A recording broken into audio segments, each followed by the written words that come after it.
우리 인생 여정 가운데에는 크고 작은 어려움들이 일어납니다. 어떤 이는 욥과 같이 어느 날 갑자기 모든 재산을 잃어버리고 자녀를 잃어버리고 건강을 잃어버리는 그런 일이 일어납니다. 또 어떤 이는 다윗처럼 잘못한 것이 없는데도 누군가의 시기와 질투에 의해서 쫓기는 신세가 되기도 합니다. 사도들은 하나님의 복음을 값없이 선포했지만 그 복음으로 인해서 조롱과 멸시를 당하고 또 핍박을 당하기도 했습니다. 사람들마다 어려움의 종류나 그 어려움의 강도는 차이가 있을지 몰라도 나름대로 인생 살아가다 보면은 이런저런 곤란한 상황에 부딪히게 됩니다. 그런 힘들고 어려운 일을 당할 때 우리가 과연 어떠한 태도를 취하며 어디에서 누구에게 도움을 구해야 할지 오늘 성경 말씀을 통해서 살펴보고자 합니다. 제가 가끔 방문하는 식당이 있습니다. 그 식당에서 이제 점심을 먹고 나오는데 식당 사장님이 저를 붙잡고 이야기하더라고요. 자기는 그동안 열심히 일하고 다른 사람들에게 계속 나눠주고 베풀면서 살았는데 늘 배신만 당하고 또 자기는 많이 퍼주었는데 자기는 오히려 힘들고 가난한 이런 상황이라고 하면서 하소연을 하더라고요. 그러면서 저를 붙잡고 어디 잘 아는 용한 목사님이나 용한 신부님 있으면 소개시켜 달라고 하더라고요. 내가 목사인데. 그 사장님, 그 용한 목사는 모르겠고 용하신 하나님이 있는데 그래서 목사를 바라보거나 뭐 신부를 바라보거나 사람 바라보지 마시고 먼저 하나님 앞에 나오실 것을 권면을 했습니다. 가끔 그 식당에 찾아가는데 저는 이 식당 운영하는 주인 부부가 구원받기를 기도하고 있습니다. 하나님 앞에 나아오면은 문제가 해결되는데 우리는 자기 뒷배가 돼줄 만한 백을 이제 찾기도 하고 용한 점쟁이, 용한 무당, 심지어는 용한 목사까지 찾는 그런 세상입니다. 힘들고 어려운 일이 있을 때 그 어려운 일이 그냥 가벼운 일이라면 우리는 보통 뭐 까짓 거 뭐 이쯤이야 하면서 자기 손으로 해결을 하려고 합니다. 그러다가 조금 힘에 부치기 시작하면은 주변 환경을 돌아보기도 하고 능력 있는 사람을 찾아보기도 하고 그리고 그야말로 이제는 도저히 사람으로는 감당할 수 없다. 그렇게 되면은 마지막에 가서야 이제 하나님을 찾게 됩니다. 성경에 기록된 성경 인물 가운데 다윗은 까닭 없이 고난당한 사람 그리고 이루 말할 수 없는 핍박받는 그런 삶을 살았습니다. 하나님을 위해서 이스라엘 백성을 위해서 열심히 싸우고 일했는데 그에게 돌아오는 것은 자기를 죽이려고 하는 사울의 칼날이었습니다. 좀 그렇게 쫓기다가 마침내 유다 지파의 왕이 되었을 때 또 그때는 이스라엘과 이 유다 지파 사이에 전쟁이 일어났습니다. 그래서 사울의 아들 이스보셋을 중심으로 한 세력과 다윗을 중심으로 한 유다 사람들 사이에 전쟁이 일어났습니다. 나중에 그가 전체 이스라엘을 다 통합하고 왕이 되었는데 또 얼마 못 가가지고 자기가 사랑하는 아들 압살롬에게도 배반을 당했습니다.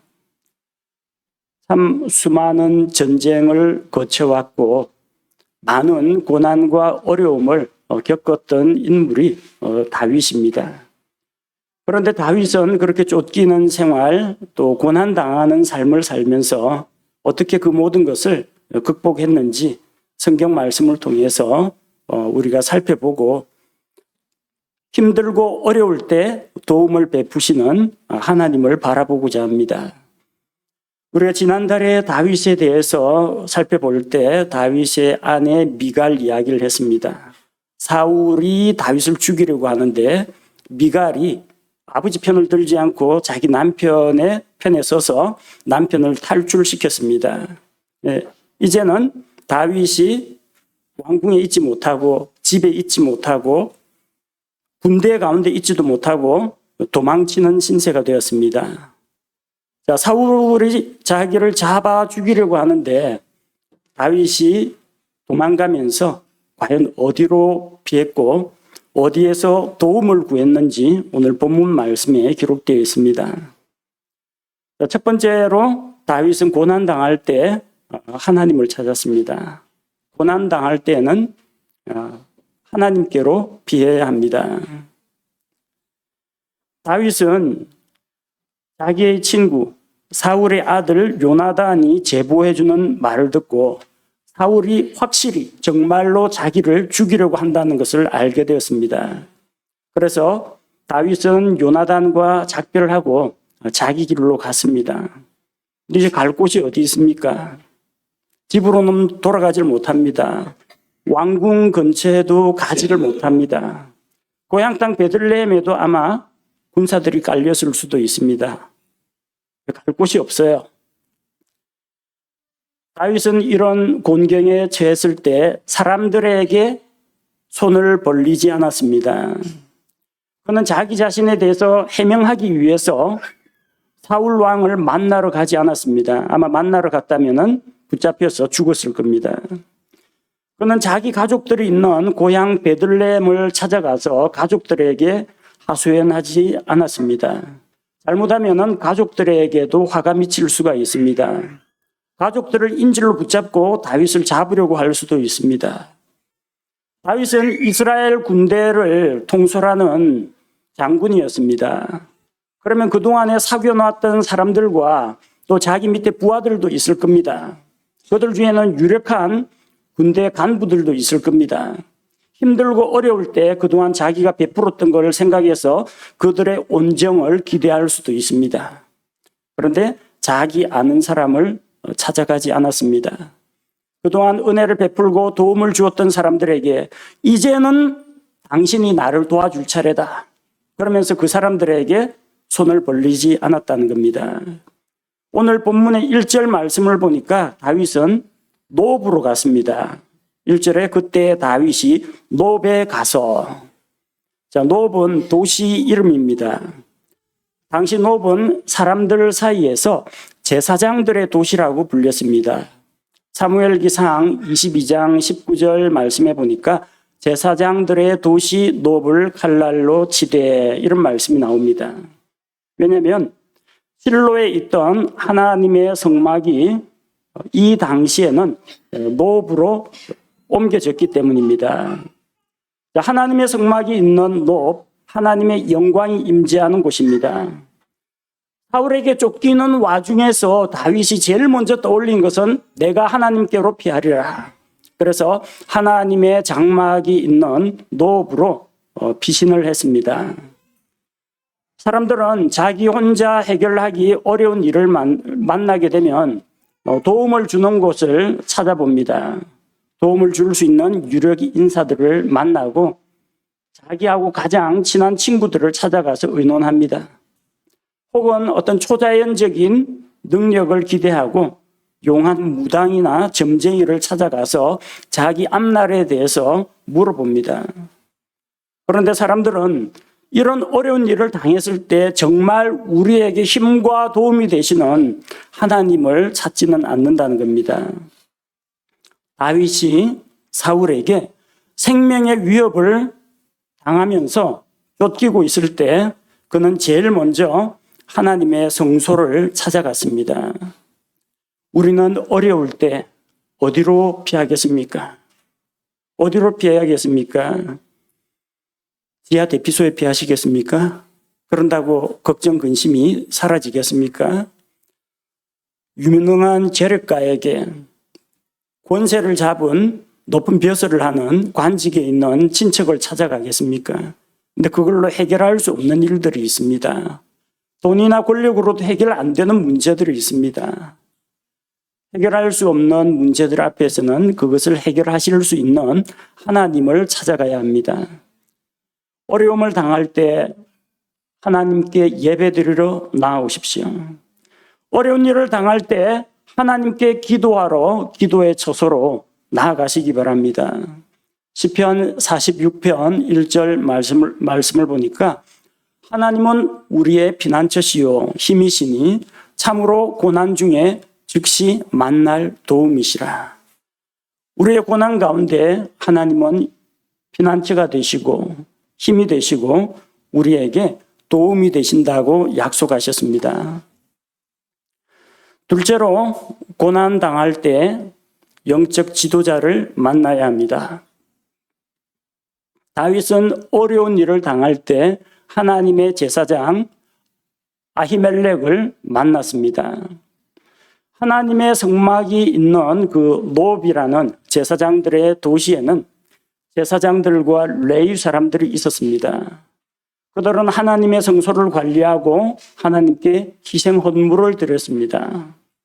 이런 하나님께 어떤 제사의식, 예배를 드리는 일만 하는 것이 아니라 이 제사장들과 레위 사람들이 하는 중요한 일이 있습니다.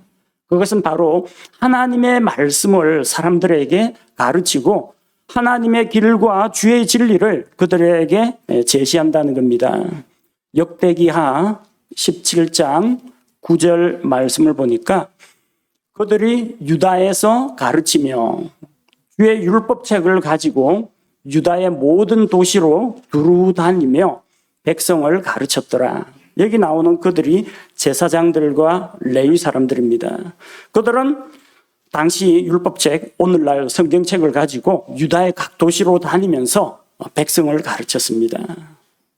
자, 이렇게 하나님의 말씀을 가르치는 자가 하나님께서 세우신 영적인 지도자인 것입니다. 다윗은 이스라엘 백성의 그 신앙을 담당하는 제사장과 만나서 상담을 했습니다. 그리고 다윗은 오늘 본문처럼 제사장 아히멜렉에게 도움을 청했고 그에게서 먹을 것을 얻고 또 무기를 받게 되었습니다. 그리고 사무엘상 22장 10절 15절 말씀처럼 그가 어떤 일을 했느냐면 그가 그를 위하여 죽게 묻고 그에게 양식을 주며 블레셋 사람의 골리앗의 칼을 그에게 주었나이다. 그가 한 일이 있습니다. 다윗을 위해서 하나님 앞에서 물어서 그의 갈 길을 제시해주고 먹을 양식을 주고 전쟁 무기를 주었던 것입니다. 이 제사장은 이번 한 번만이 아닙니다. 22장 15절 말씀해 보니까 내가 그때야 비로소 그를 위하여 하나님께 여쭙기 시작했나이까 결단코 아니니이다. 그 이전에도 다윗을 위해서 상담자가 되어주었다는 겁니다. 조언자가 되어주었다는 겁니다. 갈 길을 물을 때 하나님 앞에 기도하고 그에게 조언을 하고 주의 말씀으로 그를 세워주었다는 이야기입니다. 우리가 힘들고 어려울 때 하나님께서 임재하시는 곳으로 나아오는 것이 중요합니다. 그리고 그와 함께 자기 자신의 문제를 영적 지도자에게 묻고 상담하는 것도 필요합니다. 구약시대 이스라엘의 왕들은 힘들고 어려운 일이 있을 때 예언자들을 불렀습니다. 자기 몸에 병이 있을 때, 적군이 쳐들어왔을 때, 또 백성과 함께 뭔가 거대한 하나님 앞에서 성대한 집회를 열고자 할 때 예언자들의 조언을 받았습니다. 그래서 하나님께서 세우신 사람의 조언에 귀를 기울일 때 당면한 문제를 해결할 수가 있습니다. 사도행전 2장 37절에서 오순절에 하나님의 말씀을 받은 유대인들은 말씀을 듣고 마음에 찔림이 되었습니다. 자기 죄를 깨닫게 되었습니다. 하나님께서 보내신 그리스도를 자기들이 십자가에 못 박아 죽인 것을 스스로 깨닫게 되었습니다. 이제부터는 어떻게 해야 되느냐? 우리가 도대체 무엇을 할 것인가? 누구에게 물어봤어요? 하나님께서 세우신 사도들에게 물어보았습니다. 사람들아, 형제들아, 우리가 어찌할까? 그렇게 자기들이 이야기할 때 사도들로부터 주 예수 그리스도를 믿고 회개하고 돌아올 것을 말씀을 통해서 그들이 듣게 된 것입니다. 사도행전 16장 30절에서는 빌립보 감옥에 갇힌 바울과 실라가 밤중에 하나님을 찬양하며 또 하나님께 감사 기도를 드리니 땅이 진동하고 옥문이 열리고 사람들을 결박한 것들이 다 풀어졌습니다. 그리고 간수가 들어가서 선생들이여, 내가 무엇을 하여야 구원을 얻으리까? 자기가 무엇을 해야만 구원을 얻을 수 있을까? 구원 문제에 대해서 진지하게 상담을 했습니다. 바울의 대답이 무엇이었습니까? 주 예수 그리스도를 믿으라. 그리하면 내가 구원을 받고 너의 집안이 구원을 받을 것이라고 했습니다. 답답하고 힘들 때, 당혹스러워서 무엇을 어떻게 해야 할지 알 수 없을 때, 인생의 중요한 선택의 문제가 있을 때 하나님 앞에 나와서 기도하고 또 자기를 잘 아는 영적 지도자와 상담을 하는 것이 필요합니다. 결혼을 앞두고 또 직장을 선택하는 문제에 있어서 장래 진로 문제, 자녀 교육의 문제, 신앙적인 그런 문제에 대해서 영적 지도자와 상의하시기 바랍니다. 목사는 모든 것을 다 잘하는 만능인이 아닙니다. 그러나 하나님께서 주신 지혜로 말씀을 통해서 성경적인 원리를 따라서 바르게 분별하고 조언을 해줄 수 있습니다. 다윗이 제사장 아히멜렉을 만나 자기의 어려운 상황에 대해서 상담을 청한 것처럼 여러분도 힘들고 어려울 때는 영적 지도자와 상담을 하시기 바랍니다. 실제로 하나님께서는 사람을 통해서 사람을 도우신다는 겁니다. 다윗이 그 어려움을 겪을 때 실질적으로, 구체적으로, 실제적으로 눈에 보이도록 다윗을 도운 것은 누굽니까? 제사장 아히멜렉이었습니다. 하나님께서는 사람을 통해서 사람을 도와주십니다. 하나님께서 다윗이 지금 쫓기는 신세, 사흘째 쫓기고 있는 신세인데 먹을 것이 없는데 하늘에서 빵이 쏟아지지 않았습니다. 하늘에서 골리앗의 칼이 떨어지지 않았습니다. 누가 주었습니까? 하나님께서 세우신 하나님의 제사장을 통해서 도움을 받았습니다. 우리에게 도움이 필요할 때 우리는 어떤 간증집이라든지 성경책에 나오는 초자연적인 기적을 경험하기를 원합니다. 은근히 그런 욕심이 있습니다. 나도 그런 아주 감격적이고 극적이고 놀라운 신비로운 체험을 했으면 좋겠다. 그런 생각을 하는데 대부분 하나님의 도움은 지극히 평범하게 주변 사람들을 통해서 찾아옵니다. 하나님께서는 여러분이 어릴 때 하늘에서 내려와서 여러분을 안고 보듬고 올려주지 않습니다. 여러분에게 부모님을 보내가지고 부모로 하여금 그 자녀를 돌아보게 하십니다. 여러분이 몸이 아파가지고 병원에 입원하면은 하늘에서 천사가 신방 오는 거 아닙니다. 목사가 신방 갑니다. 천사를 기다리지 마세요. 초자연적인 게 아니라 지극히 당연하고 평범한 그런 환경을 통해서, 사람을 통해서 하나님께서 일하십니다. 우리 교회에 어떤 필요한 물품이 있거나 또 필요한 재정이 있게 되면은 하나님께서는 여기 앉아 계신 우리 성도들 한 사람 한 사람의 작은 손길을 통해서 일을 해 나가십니다. 하나님은 사람들의 눈에 보이지 않습니다. 우리가 손으로 만지고 느낄 수가 없습니다. 우리는 하나님께 기도하고 도움을 요청하는데 기도의 응답이 반드시 하나님으로부터 직접 올 것만을 생각하지 마시고 또 하나님께서 어떤 방법으로 일을 하시는지 살펴보시기 바랍니다. 하나님께서는 기적적인 방법 대신에 사람들을 사용해서 일을 하십니다. 그래서 여러분이 힘들고 어려울 때 하나님께 도움을 청하면 하나님께서는 여러분 주변에 있는 사람을 사용해서 여러분을 도와주실 것입니다. 넷째로 우리가 기억해야 할 것은 하나님은 사람들에게 필요한 양식을 주신다는 것입니다. 다윗은 쫓기는 신세에 먹을 것이 없었습니다. 자기와 또 자기와 함께한 일행이 있는데 굶주렸습니다. 제사장을 찾아갔습니다. 그래서 먹을 것을 청했습니다. 빵 5개든지 뭐든지 있으면 달라고 했습니다. 하나님의 성막 안에는 주 하나님 앞에 진열해 두는 빵이 있었습니다. 그래서 보여주는 빵, 진열하는 빵, 진설병 그런 식으로 표기합니다. 진열한 빵 하나 만드는데 밀가루가 10분의 2 에바가 들어갑니다. 1에바가 12대니까 빵 하나 만드는데 밀가루가 2대 반 정도 들어간다고 생각하면 됩니다. 그러니까 조그마한 이런 단팥빵 이런 거 생각하시면 안 돼요. 제법 큽니다, 빵이. 그리고 두꺼워요. 그리고 하나님께 드리는 거기 때문에 누룩을 넣지 않고 굽습니다. 그래서 빵이 되게 메마르고 딱딱합니다. 그런 빵을 12개 구워가지고 6개씩 2줄로 하나님 앞에 진열을 합니다. 그 내용은 레위기 24장 5절과 6절에 기록되어 있습니다.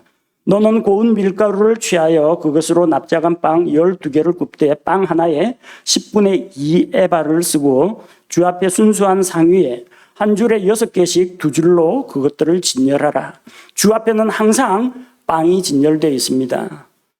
방위로 따지자면은 성막의 북쪽편, 그 북쪽편 남쪽에는 등잔대가 있고 북쪽편에 빵을 진열하는 상이 있습니다. 빵을 진열해 둔 목표가 뭐냐면은 하나님 드시라고 이 제사상, 고사상 차려놓은 게 아닙니다. 하나님은 그 빵 먹으러 내려오지도 않습니다. 일주일 지나도 빵 누가 떼먹은 흔적도 없습니다. 빵 그대로입니다. 그것은 이스라엘 자손들에게 보여주기 위한 빵입니다. 하나님께서는 이 빵을 통해서 광야 생활 가운데에서 이스라엘 백성이 굶주리지 않게 날마다 필요한 양식을 공급하셨다. 그것을 보여주기 위해서 그 빵을 진열하게 하신 겁니다. 그래서 매 안식일마다 이전에 묵은 빵은 물려내고 새로운 빵을, 따뜻한 빵을 하나님 앞에 드렸던 것입니다.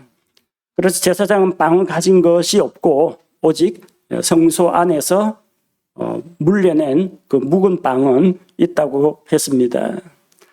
성소 안에 있던 진열된 빵은 하나님께서 자기 백성을 먹이신다는 것을 보여주기 위한 표시, 전시용이었습니다. 그런데 진열을 마치고 일주일 뒤에 물려낸 이 빵은 성소에서 섬기는 제사장들이 먹도록 되어 있었습니다. 그런데 바로 제사장들만 먹을 수 있는 그 빵을 다윗이 달라고 요청한 겁니다. 5절에서 다윗은 제사장에게 바로 그 빵을 달라고 이야기합니다. 빵을 달라고 하는데 다윗이 이야기하는 논지는 이겁니다. 원래 이거 제사장만 먹을 수 있어요. 물려낸 빵은. 그런데 그 빵이 성소 안에서 거룩하게 구별되어서 거룩한 그릇에 담겨서 하나님 앞에 전시되는 것이 그 빵의 역할입니다. 그렇게 일주일간 전시되어 있는 겁니다. 근데 그 빵이 성소 밖으로 나와서 이제는 어디에 담겨야 하느냐? 자기와 함께한 청년들의 그릇 안에, 사람의 몸을 그릇이라고 이야기했습니다. 청년들의 그릇들이 거룩하며, 그래서 그 거룩한 그릇에 담겨서 하나님 앞에 진열해 있던 빵이 이 거룩한 하나님의 사람들 뱃속에, 사람들 몸에 이제 담으면 안 되겠습니까? 그 이야기입니다. 청년들의 몸도 거룩하고 그 빵도 거룩하니까 그 빵을 청년들의 몸에 담아도, 그러니까 쉽게 말하면서 나와 우리 청년들이 먹어도 문제가 없지 않습니까? 그게 다윗의 논리입니다. 성소에 진열된 그 빵은 생명의 빵이신 예수님을 예표하는 것입니다. 그 빵이 주 앞에 성막에 진열되어 있듯이 생명의 빵이신 예수님은 하나님의 왕좌 앞에 앉아 계셨습니다. 진설된 빵이 성소 밖으로 나온 것처럼 예수님은 하나님 앞을 떠나 저 영광스러운 하늘의 왕좌를 떠나 이 낮은 세상에 사람들에게로 오셨습니다. 성소 밖으로 나온 빵이 사람들의 양식이 되었습니다. 제사장들의 양식이 되었습니다. 그리고 본문에서는 다윗과 그와 함께한 청년들의 양식이 되었습니다. 마찬가지로 하늘에서 내려오신 생명의 빵이신 예수님은 사람들에게 생명을 주는 양식이 되셨습니다. 요한복음 6장 35절 말씀에서 예수님께서 이렇게 말씀하십니다.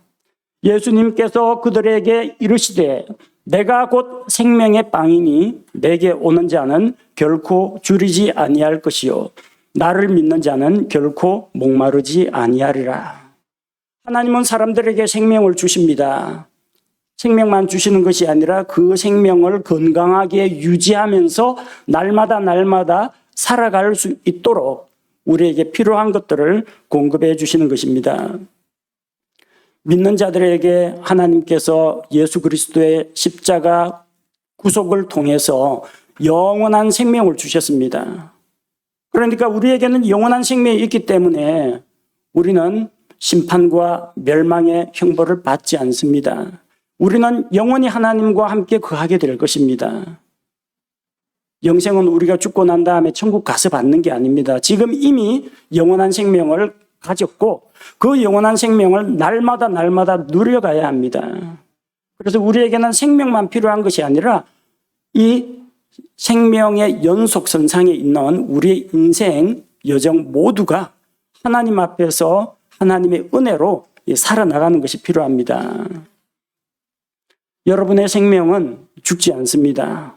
죽지 않는다고 해서 병원에서 그냥 각종 호흡기 끼고 밥줄 끼고 이렇게 해서 간신히 목숨만 유지하는 그런 수준이 아니라 생명력 있게 살아가는 것이 필요합니다.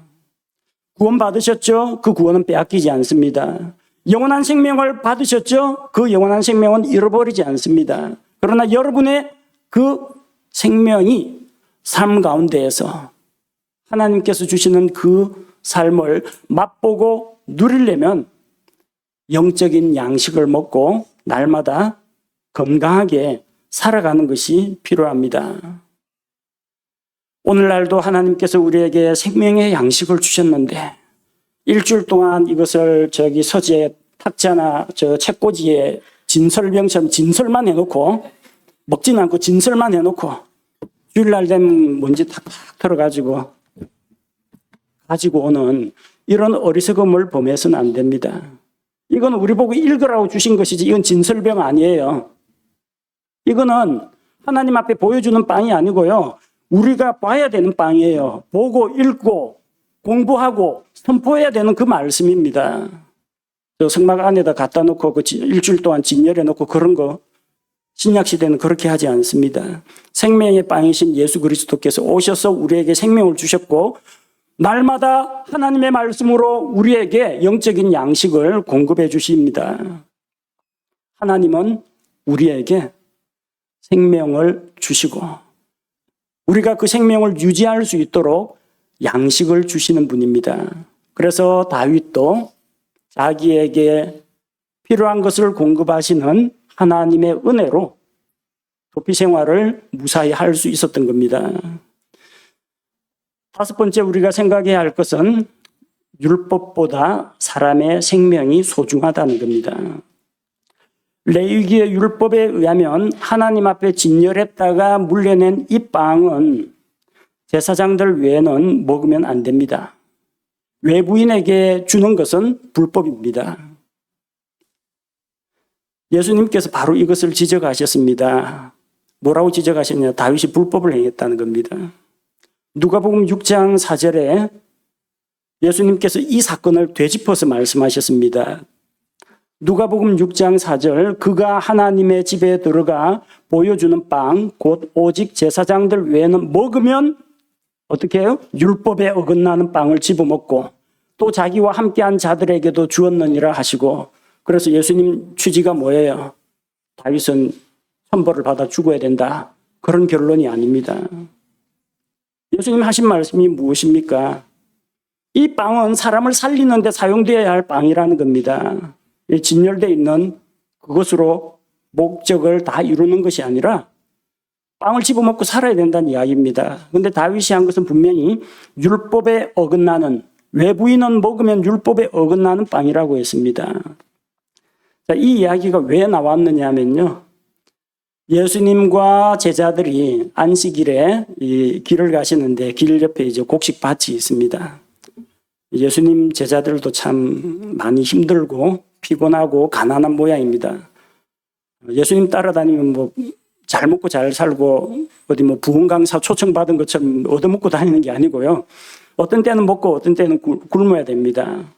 그런데 안식일에 이 곡식밭 사이로 지나가다가 제자들 하도 배가 고프니까 곡식 이삭을 좀 꺾어가지고 남의 밭에 그 원래 서리 같은 거 하면 안 됩니다.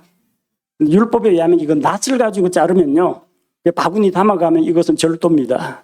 그런데 이삭을 따먹는 그것은 가난한 자들을 위해서 하나님이 율법에서 허용하셨습니다. 그래서 그 이삭을 따서 비벼가지고 껍질을 벗겨가지고 먹었습니다. 그걸 딱 목격하고 바리새인들이 정죄하고 고발했습니다. 안식일 위반이다. 율법에 이거 따먹는 건 괜찮은데 우리 낫 안 썼는데 왜 불법이냐? 일단 이삭을 꺾었잖아요. 추수했다, 수확했다. 그 다음에 이 곡식 이삭 알갱이를 본체에서 분리해서 따잖아요. 타작했다. 손바닥으로 비벼갖고 껍질을 깠죠. 탈곡을 했다. 그 안식일에 이 일을 했으니까 안식일 위반이라는 겁니다. 그때에 예수님께서 하신 말씀이 이거예요. 다윗이 제사장들 위에는 먹지 못하는 그 빵을 먹지 않았느냐 하는 겁니다. 도대체 사람이 중요하냐 율법이 중요하냐 그것을 바리새인들에게 물어보신 겁니다. 예수님께서 안식일에 병자를 고치는지 안 고치는지 딱 바리새인들이 따라다니면서 엿보고 있었습니다. 그래서 예수님께서 물어보셨어요. 안식일에 선을 행하는 것이 옳으냐 악을 행하는 것이 옳으냐. 선을 행하는 게 옳죠. 그럼 안식일에 이 병자를 고치는 게 옳으냐. 바리새인들 할 말이 없습니다. 자기들이 안식일에 예수님께서 병 고치는 일을 하면은 안식일 위반으로 정죄하려고 했는데 예수님께서는 자기가 안식일의 주인이다 하시면서 그 병에 시달리는 사람의 병을 고쳐주시고 안식일에 마귀에게 시달리는 자를 자유롭게 해방시켜 주셨습니다. 다윗은 하나님께서 율법을 주신 목적을 잘 알고 있었습니다. 하나님께서 사람들을 위해서 율법을 주신 것입니다. 어떻게 살아야 할지 가르쳐 주려고 율법을 주신 거예요. 하나님께서 율법을 먼저 딱 만들어 놨는데 이 율법을 지킬 사람이 필요하겠군. 그러면 사람을 창조하자. 이렇게 된 게 아니에요. 사람 나고 율법 났지 율법 나고 사람 난 게 아니라니까요. 사람이 먼저입니다. 왜 안식일을 주었어요? 안식일을 만들어 놓고 안식일을 지킬 사람을 만들자. 그게 아니고 사람을 만들어 놓고 일주일 동안 수고하지 말고 여섯 동안 힘써 일을 하고 이랬째는 하나님처럼 안식을 하라. 하나님께서 그렇게 가르치신 겁니다. 근데 나중에 세월이 흐르다 보니까 조상들의 그 전통과 규례 이게 수천 년 내려오다 보니까 사람들이 그동안 해오던 그 관습적으로 해오던 그것이 오히려 올무가 되어가지고 사람들의 행동을 제약하고 사람들을 억압하고 있었던 겁니다. 율법은 사람들에게 진리를 보여주시고 하나님의 성품을 가르치고 어떻게 살아야 할지 제시하기 위해서 주신 것인데 오히려 율법의 자자구구에 사람이 얽매여가지고 마치 율법을 지키기 위해 존재하는 사람처럼 되어버렸다는 겁니다. 다윗은 하나님께서 성막에 빵을 진열하게 하신 그 이유를 알고 있었습니다. 그 빵은 하나님께서 자기 백성을 먹여주신다. 그것을 보여주기 위한 것이었습니다. 그렇다면 하나님이 너희를 먹이신다. 이 빵을 보라 하고 상징적으로만 그 빵을 제시할 게 아니라 그 빵이 제 역할을 다하고 일주일 뒤에 물려냈을 때는 그 빵이 배고픈 사람들의 배 속에 들어가서 사람들의 피로를 채워줘야 한다. 그것이 율법에서 하나님께서 보여주신 율법의 사랑과 공의라는 것을 그는 알고 있었던 것입니다. 빵이 그냥 종교적인 상징물로 성막에 비치되어 있다가 물려내고 일주일 뒤에 또 새로운 빵 갖다 놓고 또 물려내고 이거 되풀이하는 관습적으로 행하라고 이 빵을 주신 게 아닙니다. 이 빵은 제사장이 됐건 누구든지 배고픈 자의 뱃속에 들어가서 제 소임을 다 해야만 했던 것입니다. 율법의 목적은 하나님의 엄정한 공의 그리고 하나님의 질서를 가르치지만 그와 함께 하나님의 사랑과 하나님의 인자하심과 하나님의 은혜도 같이 포함하고 있다는 것을 우리는 기억해야 합니다. 우리는 율법을 기계적으로 지키는 유대인들처럼 되지 않도록 해야 합니다. 율법의 기준을 만들어 놓고 이 기준을 가지고 다른 사람을 이 잣대로 재면서 지키나 안 지키나 보자. 그래서 율법을 가지고 사람을 정죄하고 심판하는 것이 아니라 그 하나님께서 주신 그 말씀을 통해서 사람들을 살리는 일을 해야 합니다. 율법을 지키는 것보다 더 중요한 것이 한 사람을 살리는 것이 더 소중하다는 것을 기억해야 합니다. 다윗은 이것을 알고 있었기 때문에 감히 자기는 제사장도 레위 사람도 아니면서 그 빵을 지금 굶주린 나와 나의 청년들에게 나눠달라고 요청할 수 있었던 것입니다. 다윗은 힘들고 어려울 때 하나님께서 계신 곳으로 나아왔습니다. 그리고 자기의 어려운 사정을 가지고 제사장 앞에 상담을 요청하고 도움을 구했습니다. 하나님께서는 제사장 아히멜렉을 통해서 다윗에게 필요한 조언을 들려주었고 그가 먹을 빵을 주었고 그에게 골리앗의 칼, 무기도 주셨습니다. 다윗과 같이 우리도 억울하고 답답하고 쫓기는 신세가 될 수도 있습니다. 혹은 건강이 안 좋아져서 몸이 쇠하고 연약해져서 도와줄 일을 구할 때가 있을 겁니다. 어떤 이는 자녀 문제로 걱정을 하고 어떤 이는 사업 문제로 고민을 하고 또 어떤 이는 자기의 불투명한 미래 때문에 걱정하는 분도 있습니다. 우리는 성경에서 보여준 이 성경 인물의 예를 통해서 힘들고 어려울 때 고난을 당할 때 어디로 가야 할 것인지 누구를 찾아 만나야 할 것인지 나의 도움은 어디서 오는지 성경 말씀을 통해서 배워야 합니다. 힘들 때 하나님 앞으로 나아오십시오. 여러분을 잘 아는 영적 지도자에게 상담을 청하기 바랍니다. 기도 부탁을 하기 바랍니다. 그렇게 할 때 하나님께서는 초자연적인 방법도 사용하시겠지만 가장 보편적이고 일반적인 방법으로 여러분 주변의 환경과 주변에 있는 사람들을 통해서 도움의 손길을 베풀어 주실 것입니다. 우리의 도움은 하늘과 땅을 창조하신 하나님께로부터 옵니다. 그런데 그 하나님께서는 사람들과 주변 환경을 사용하셔서도 우리에게 일하십니다. 함께 기도하겠습니다. 하나님 아버지, 까닭 없이 고난을 당하고 사울에게 미움을 받아서 도피 생활을 하는 다윗이 힘들고 어려울 때 주의 성소가 있는 노브로 피신하여 제사장 아히멜렉을 만나 또 상담한 것을 살펴보았습니다. 우리 인생 여정 가운데 힘들고 어려운 일이 닥칠 때 마음속에 근심과 걱정이 짓누를 때 몸도 연약하고 또 미래를 생각할 때 답답하고 염려가 될 때 홀로 그 모든 무거운 짐을 지려고 하지 말고 환난 중에 피난처가 되시고 힘이 되시고 즉시 우리에게 도움을 주시는 하나님께로 나아오게 하옵소서. 또한 영적 지도자와 상담하는 가운데 마음속에 있는 무거운 짐들과 염려들을 해결할 수 있도록 하옵소서. 하나님께서 우리에게 부모님을 주시고 아내, 남편을 주시고 가족들을 주셔서 우리를 위로하시고 같은 믿음 안에 있는 형제 자매들을 주셔서 우리를 세워주고 또 도와주게 하신 것을 감사를 드립니다. 사람들을 통해서 우리에게 도움을 주시는 하나님을 경험하게 하옵소서. 우리에게 생명을 주시고 또 우리에게 필요한 양식을 공급해 주시는 우리의 생명의 근원이신 하나님을 의지합니다. 우리 모든 성도들이 하나님을 의지하는 가운데에서 다윗처럼 굳세게 하시고 고난을 극복하고 이겨낼 수 있도록 하시고 하나님을 힘입어 흔들리지 않는 반석 위에 굳게 서게 하여 주옵소서.